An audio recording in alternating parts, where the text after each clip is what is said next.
Сәлем достар, қалдарыңыз қалай? Бүгін қазір ерекемен сұхбатымыз болады. Сатып алды Ерлан ағамызбен.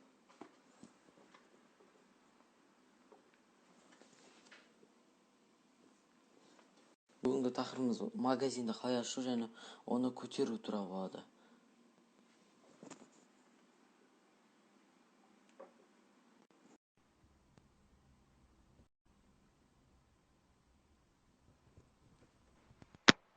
Ассалаумағалейкум, Ереке.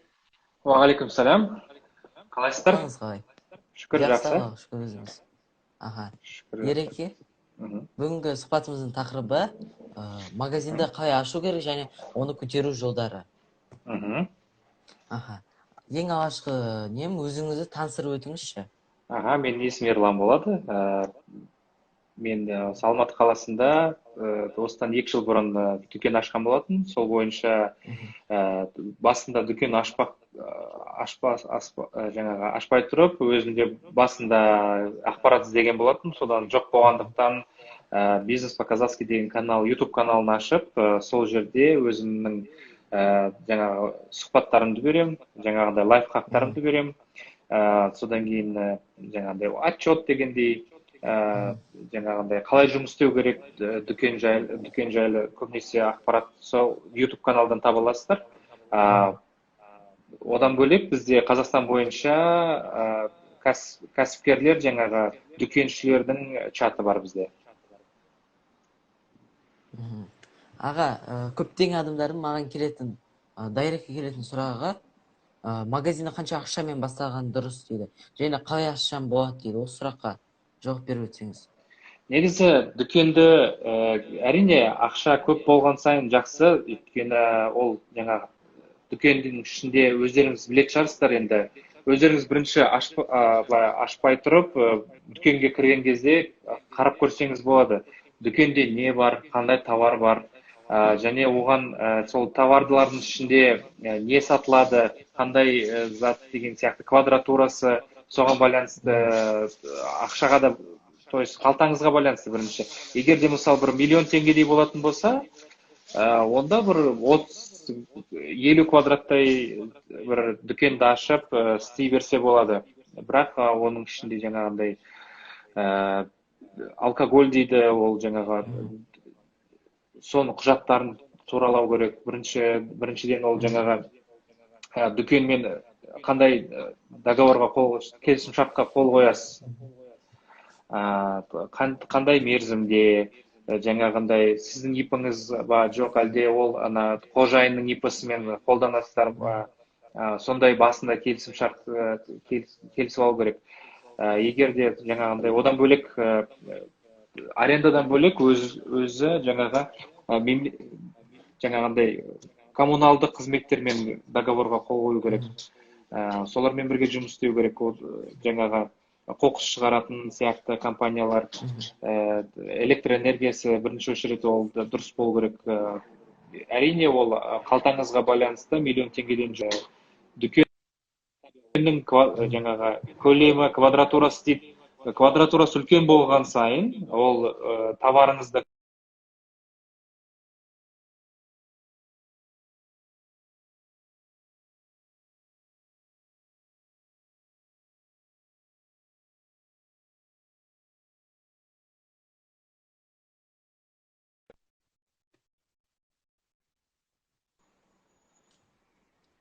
Естілмей қалды аға? Жоқ, мен жаңа сөйлеп отыр едім, сіздің видеоңыз қатып қалыпты, соны мен ойлап қалдым, сіз солай, миллион теңгеден бастаған дұрыс деп ойлаймын негізі. Егер де опыт бойынша, мысалы, бастап көрем десе де 500 мың теңгеден бастап көрсе болады. Негізі кішкентай бір 20-15 квадрат алып, содан ашып көрсе де болады. Ол жаңағы дүкен болғанда азық-түлік дүкені әртүрлі болады. Ет сатады, кейбіреулер тек қана етпен ғана айналысады, кейбіреулер жаңағы көкөністермен айналысады. Одан бөлек жаңағы енді көбінесе андай универсальный болғаннан кейін ішінде тек қана бытовой химиямен айналысатындар да болады. Әртүрлі адамдар. Аға, көптеген адамдардың шатасатын нәрсесі ол жер таңдау, аренда, помещение таңдау. Осы помещениені қалай таңдау керек? Помещение бірінші очередь жаңағы адам көп тұратын жер болу керек. Жаңа бастысы өзіміз ол неше түрлі болады. Мысалы, бизнес-центрдің қасында болуы мүмкін. Жан-жағында адамдар тұрмайды, бірақ ертеңгісін келеді, елдің бәрі жұмысқа келеді. Мысалы, Нұрлытау сияқты бизнес-центрдің ортасында. Онда болады. Ол да кішкене жеңіл болады да, жаңағы кәсіп бастап жатқан адамдарға. Өйткені ол ертеңгісін келеді, мысалы 8-ден бастап кешкі 8-ге дейін жұмыс істей береді да, жаңағы заттарын сата береді, жаңағы өзінің соқтарын, жаңағындай сэндвич сияқты тамақтарын.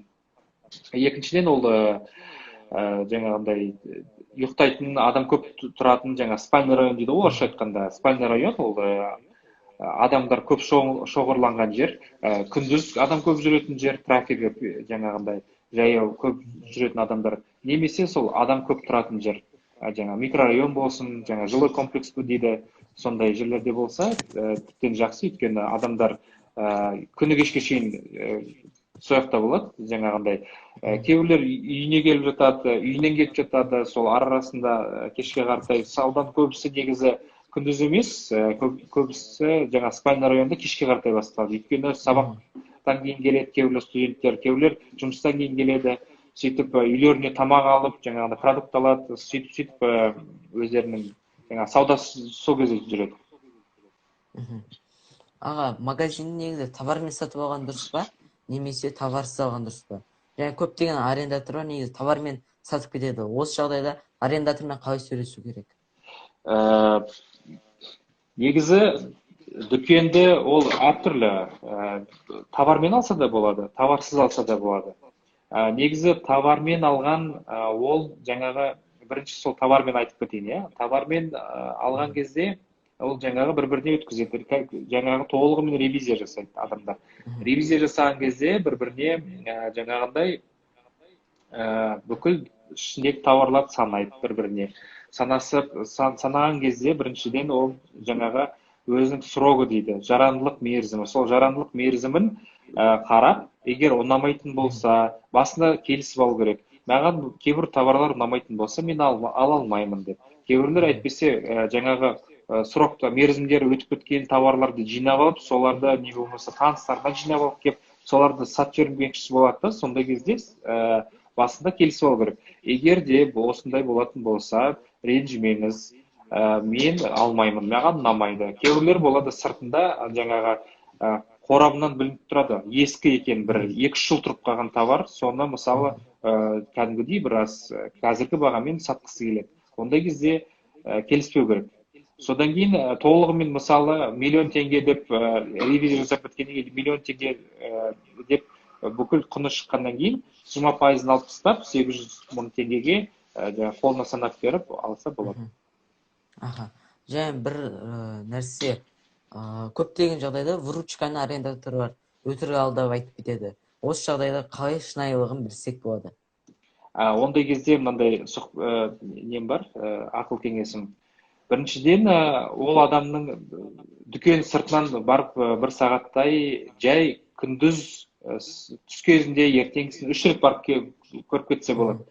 Ертеңгісін сол 7 мен 8-дің арасы, немесе 8 мен 9-ның арасы. Содан кейін түсте, одан кейін кешке қаратай. Кешке сол сағат 8-ден кейін елдер жұмыстан қайтып, саудан қызып атқан кезде, сол кезде сыртынан қарап байқап кетсе болады. Қанша адам кірді, қандай товар алды, қандай сумкамен шықты, не товар алды, жаңағындай тек қана кішкентай балалар ғана барып жатыр ма, үлкен кісілер барып жатыр ма деп 1-2 күн қарап сыртынан көріп кетсе болады сөйтіп. Және де магазинде қосымша табыс болу үшін аппараттар, терминалдар қойған дұрыс па, және де сіздің кезіңіздегі олардың ай сайын төлейтін ақшасы қандай болды? Өте дұрыс сұрақ, жақсы дайындалыпсыз. Бұл өте негізі пайдасы көп нәрсе, ол жаңағындай аутсорсинговый дейді, жаңағындай терминал, единица салатын киви кошелек дейді, кейбірлер жаңағындай қойып атады, ол өте дұрыс, өйткені ол сіздің коммуналдық болса да қызметтердің ақшасын шығару, біраз ақшасын шығарады. Мысалы, Киви терминал ол мысалы Алматы қаласы бойынша бір 20 мың теңгедей болады. Ай сайынға төлейтін. 15 мың, 20 мың, 10 мың теңге жаңа дүкенге байланысты, өзінің орналасқан жеріне байланысты. Одан бөлек жаңағы автомат қойсаңыз болады, су тазалап біткеннен кейін жаңағыдай құяды ғой су, баклажкамен сондай алып баратын сондай. Одан бөлек терминалдан бөлек банкомат қойса болады, Каспий банкомат, не болмаса Каспий терминал сияқты олар да төлейтін. Мысалы әртүрлі ол жаңағы қалаға байланысты, жаңағы қала, не болмаса облыс, әртүрлі бір 50 мың теңгеге дейін баратын шығар, көп болса банкомат немесе терминал. Одан бөлек жаңағы су нететін айттым, Киви терминал айттым. Одан бөлек мысалы егер де сізде бір 3-4 квадратный метр сыртта дүкенге кіретін жер болса, оны мысалы жаңағы тоже арендаға берсе болады. Ол мысалы жаңағы көкөніспен айналысатын адамдар болса, не болмаса жаңағындай бір витринный холодильник дейді, ондай орын болатын жағдайда ет сататындарға мысалы жалға берсе болады, өйткені ол қосымша клиенттер тартады. Ол бір жағынан ол кісі сізге жалақысын төлейді, өзінің арендасын. Не болмаса ол елдер білетін болады да, ана дүкенге барсаң, ол дүкенде мысалы ет сатады. Және де аға осы ойын автоматтары туралы айтып өтсеңіз. Ойын автомат, Лотоматик, ондай компаниялар маған кезінде келген. Олар біраз жақсы ақша төлейді, бірақ мен өзім, тек қана өзім ойым ол, жаңағындай намаз оққандықтан, жаңағы дүкенде арақ шарап сатылмағаны дұрыс деп ойлаймын, біріншіден. Екіншіден, жаңағы Лотоматик автоматтарын ол ойын тұрмаған дұрыс, өйткені ояққа біріншіден ол қауіпсіздігі бойынша өте төмен дәрежелі, өйткені сіз мысалы дүкен жауып кеткеннен кейін ояқта ақша бар екен деп елдер мысалы тонауға түсу мүмкін. Ол біріншіден. Екіншіден, жаңағы ішіп келіп ойнап тұрады, содан кейін жаңағындай заланады адамдар. Ақшасын жоғалтқаннан кейін ол жақта адам заланып, мен бір дүкенге кіргем, осы Алматы қаласы бойынша, Тлендиеваның бойында. Жаңағы бір кісі көп ақшасын жоғалтқаннан кейін, жаңағы Лотоматиктің автоматының өзін, сосын жан-жағын бәрін қопарып кеткен. Атқан ба, түсініксіз. В общем, жан-жағын бәрі, айналары бәрі сынған, дубинкамен ұрған ба, түсініксіз. Өйткені жаңа дүкенге де зақым келген көрініп тұр. Ондай нәрселер одан да дұрыс емес деп ойлаймын, өйткені ол жаңағы дүкен болу керек. Жаңағындай ойын сауық емес ол. Және де бір нәрсе ескеріп кетсек осы, көптеген компанияларда бонус, акция деген нәрселер бар. Бірақ та торговельдер айтпайды. Қай компаниялардың бонустары болатын еді сіздің кезіңізде? Рахмет. Өте дұрыс сұрақ. Мысалы, мен басынан былай айтып кетейін. Мысалы, дүкен алғаннан кейін, сіз өзіңізге жаңағы күнделікті 2 ежедневник арнау керек адам. Біріншіден ол жаңағы күнделікті қандай компания келеді, соларға қандай заявка бересіз, қандай товар алып келу керек ертең. Ол сол үшін арналған.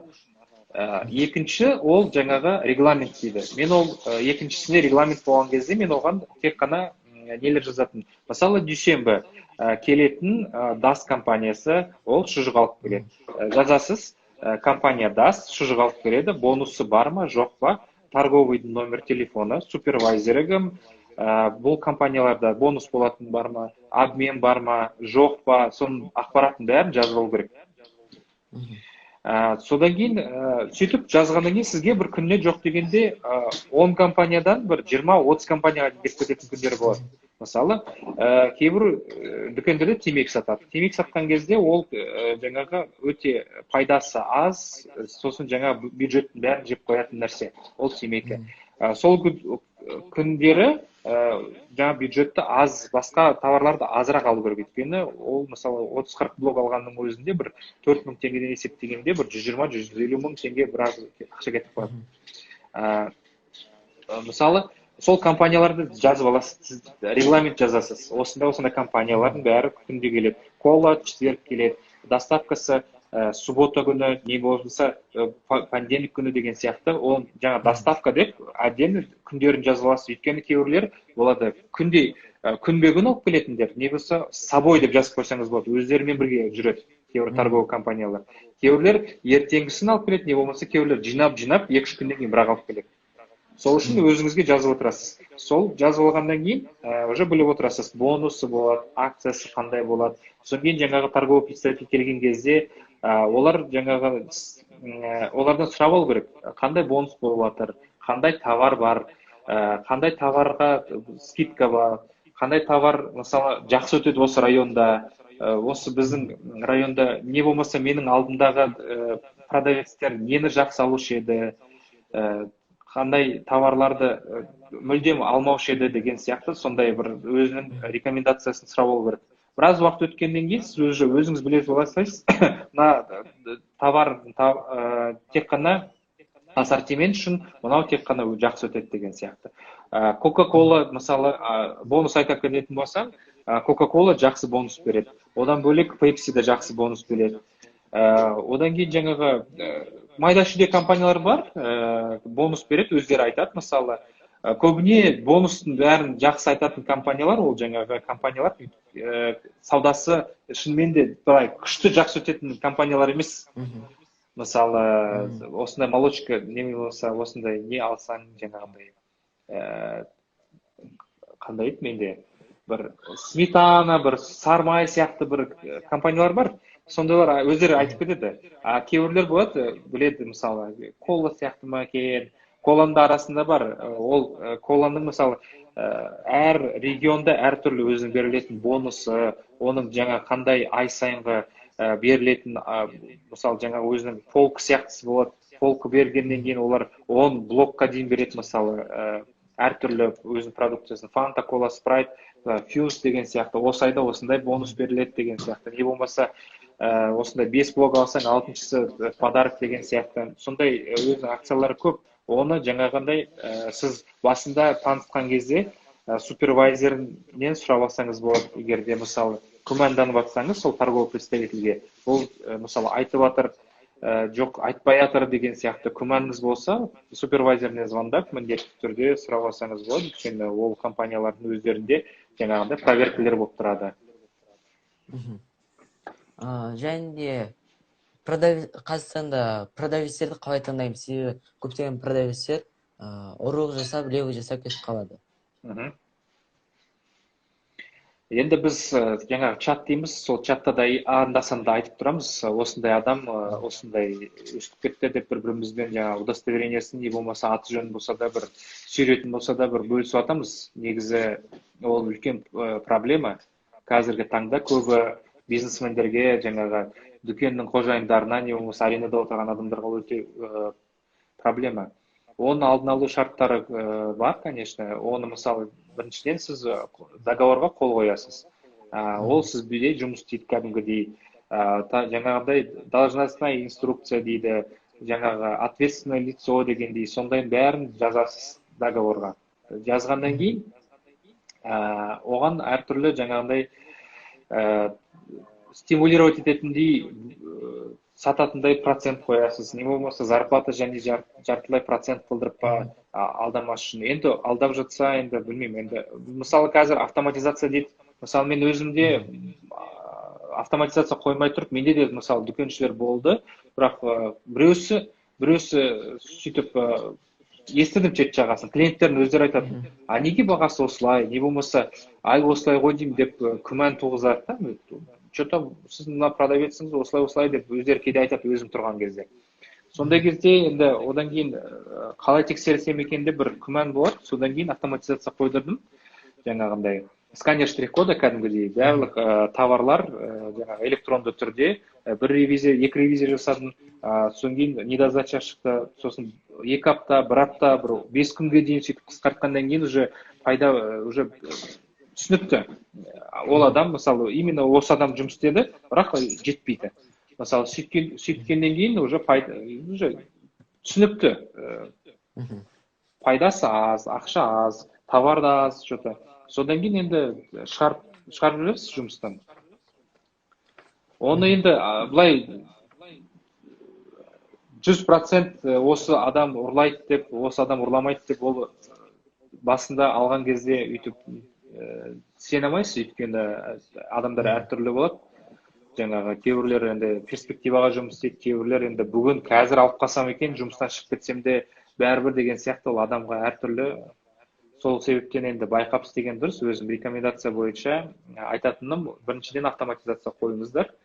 Өйткені ол жаңағы қанша кассада ақша болу керек, қанша кеше тапсырылды, қанша товар бар, ревизиядан кейін, ревизияға дейін, жаңағындай енді арасында может адамдарды ұрлап кетеді, мысалы, бір-екі штардың нәрсе. Ол жарайды, определенный өзінің бір суммасы болады, мысалы, 1 миллион теңге болса, товарыңыз, егер де бір 10 мың теңге жетпей қалса, жарайды дейсің енді, өйткені ұрланады, кейбіреулер жаңылысып қалады, жаңағындай.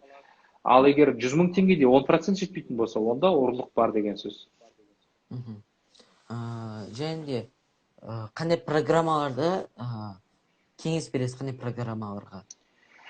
Мен өзім басында Умак деген компанияның жаңағындай программасын қолдандым.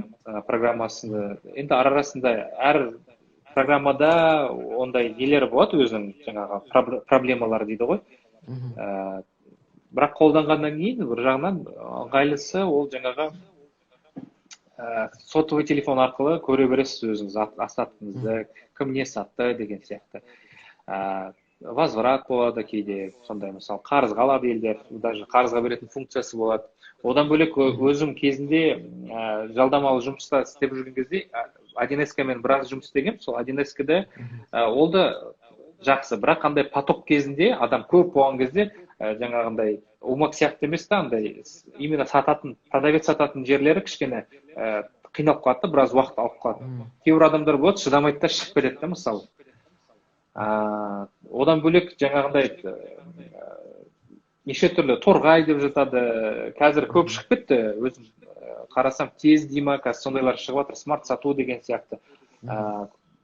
Ең бастысы ол жаңағы кейбіреулер Android, жаңағы торғай ғой деймін, Android сияқты бір өзінің программаларына, то есть жаңағындай алатын болсаңыз, сіз ол жаңағы оборудованиесіне, не болмаса программасына тәуелді болып қаласыз да, сол жағында мысалы қарастыру керек. Өйткені мысалы сіз жай компьютерді алып, оған 1С не болмаса Умакты орнататын болсаңыздар, онда жаңағы тәуелді емес. Ноутбугыңызда жалғап қосып сата бересіз. Не болмаса жаңағы монопост дейді ғой, мындай сенсорный экран. Оғанда мысалы Windows орнатып, жаңағы программаларыңызды орнатып, интернет арқылы істей берсеңіз болады. Ол жаңағы әркімге әртүрлі. Мысалы, маған өзіме Умак ұнады, бірақ оның да жаңа кемшіліктері бар, өзінің де плюстары бар дегендей. 1С мысалы ол да жақсы. Мысалы, ол жаңағы қателік жібермегенмен, бірақ сіз оны жаңағыдай тек қана дүкенге келіп қана тексере аласыз да, андай облачный деген сияқты сотка арқылы кіріп, ондай пока возможность жоқ. Және де көптеген магазиншілердің проблемасы ол ақша табу. Ақша дегенде теңге табу, тиын табу. Осыны сіз қалай таптыңыз? Тағы бір сұрағыңыз. Наличный ақшаларды, мысалы, 200 теңге, 100 теңге, 500 теңге сол. Майда ақшаны қайдан таптың? Майда ақша, өте дұрыс сұрақ. Майда ақша көбінесе мен енді білмеймін, енді өзімде сондай болады. Арасында дүкенге барған кезде тиын болмай қалады. Сол кезде жаңағы 5000 теңгелік мысалы барып, оптовкаға барған кезде көбінесе сол жерде, мысалы, базарларда өзім арасында енді закуп жасайсың ғой, сатып алым жасалған кезде, өзім товарға барған кезде, сол майда ақшаларды барынша дүкенде қалдырып, содан кейін жаңағы дүкеншілерді, дүкенде тұрған кісілерге де айтып, үйретіп, сөйтіп түсіндіру керек. Өйткені мысалы біреу әдейі беру мүмкін, мысалы 500 теңге жаңағы не болмаса бір 500 теңге беріп, бір тал штучный сағыз алып деген сияқты ондай адамдар да болады, мысалы, әртүрлі. Сондай кезде енді айту керек, егер мысалы сдачам жоқ, кейбіреулер болады, маған сдача бермесең осылай деп, сондай түсіндіру керек. егер де сіз мысалы мені де түсініңіз, мен қазір размен сізге беретін болсам, маған ол үшін дүкенді жабу керек, өзімге кейін қиналып қаламын.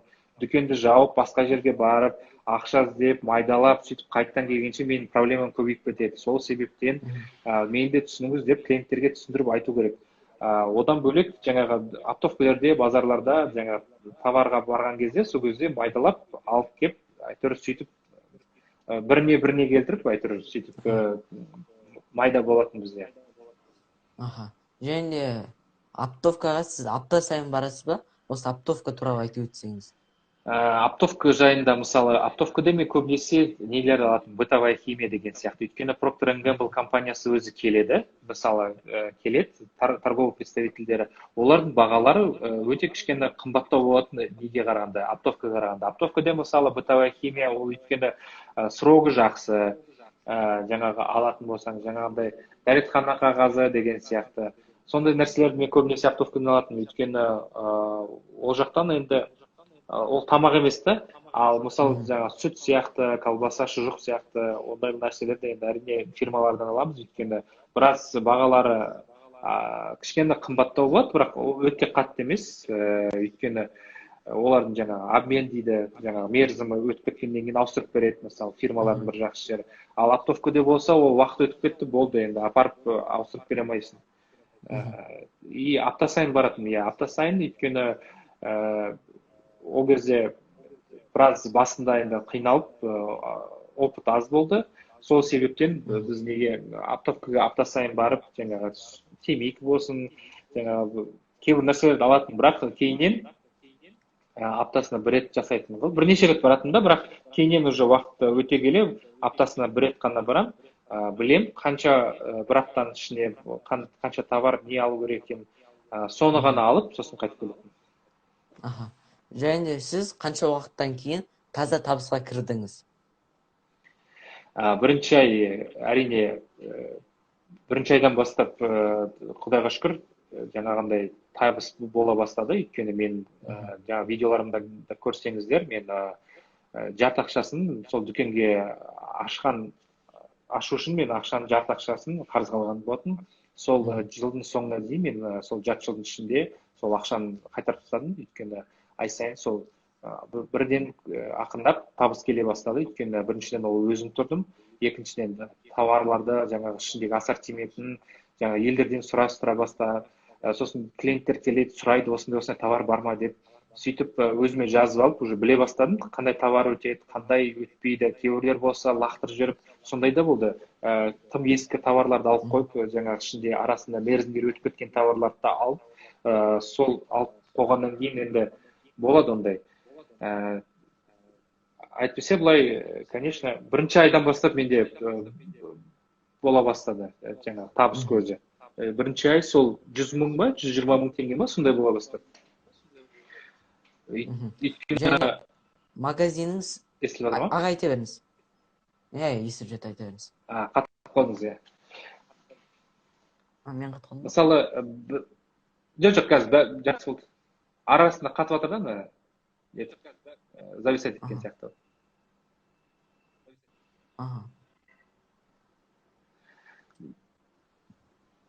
Мысалы, басында бірінші айда жаңағы аренданың ақшасын төледім, одан кейін жаңа коммуналдық қызметте компанияларға төледім, одан кейін қалғаны сол бір 100-120 мың теңгеде қалды. Содан бастап ол ақшаны жаратпай, ол ақшаны жаңағы сол өзім қарызымды беріп, одан бөлек бала-шаға бар дегендей, оған да жаңағы ай сайын беріп отырдым, жаңағы үйде тамақ алу керек деген сияқты, бала бақша бар деген сияқты. Сол. Средний выручка негізі қанша болу керек? Средний выручка, мысалы, ол жаңағы арендаға байланысты. Аренда, мысалы, примерно айтып кетейін. Мысалы, арендаңыз 150 мың теңге болса, бір 30 квадрат, 40-50 квадратқа дейін бір 150 мың теңге болатын болса, одан бөлек сізге бір 50 мың теңгедей жаңағындай неңіз кетеді, налогыңыз бар, одан бөлек жаңағы кассовый аппараттың жаңағы ОФД дейді, сол жайлы, жаңағы электр энергиясы сияқты сондай бір 50-60 мың теңгедей оған қосылады. 210 мың теңге болды ма, егер де алкоголь сататын болсаңыз, ол алкогольдің ішінде лицензиясы бар. Оған да бір 30-40 мың теңгедей кетеді ай сайын бөлетін болсаңыз, жаңа лицензия. Ол мысалы, ол примерно айтқанда. Одан бөлек сол табысыңыз, егер де өзіңіз тұратын болсаңыз, не болмаса дүкеншілеріңіз болатын болса, ол жоқ дегенде бір 100 мың, 150 мың теңге болу керек ай сайын. Аха.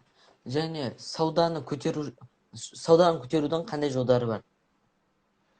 Сауданы көтеру жаңа басында айтып кеттім мен, жаңаға қасыңызда ет болса, ет сататын болсаңыз, жаңағындай сүт деген сияқты қолдың сүті, одан бөлек жаңағындай овощи, фрукты дейді, көкөністер жаңағындай. Одан бөлек дүкеніңізде жаңағындай наннан бастап, жаңа күріш, қант, күнделікті үйге қажетті нәрселерді болу керек. Өйткені жаңағындай адам келгеннен кейін ол мысалы тұз сұрауы мүмкін, шай сұрауы мүмкін, одан бөлек жаңағындай сэндвичті сұрауы мүмкін, шұжық сұрауы мүмкін. Сол неғұрлым ассортимент көп болған сайын, сол ғұрлым саудаңыз да жақсы болады, выручкаңыз да жақсы болады, адамдар да үйрене бастайды. Өйткені бір дүкенде бар, бір дүкенде жоқ болатын болса, олар бар дүкенге бара береді да, мысалы. Олар білетін болады, мысалы. Мысалы, мынау Азаттың дүкенінде осындай әрдайым бар. Содан кейін жаңағындай свежий дейді ғой, орысша. Сол орысша айтқанда сол свежий жақсы, оның магазині жақсы. Не барса, қашан барсаң да бәрі бар деген сияқты. Сондай ой қалыптасқаннан кейін елдер бара береді, үйреніп қалады. Аға, сұхбатқа келіскеніңізге рахмет. Қош, келесі кездескенше. Жақсы. Сау болыңыз. Достар, бүгін Ерлан ағамызбен сұхбатымыз болды. Пайдалы ақпараттар алады деген сендерім. Оның бас себебі дайрекке жазған хабарламалар бойынша. Келесі кездескенше.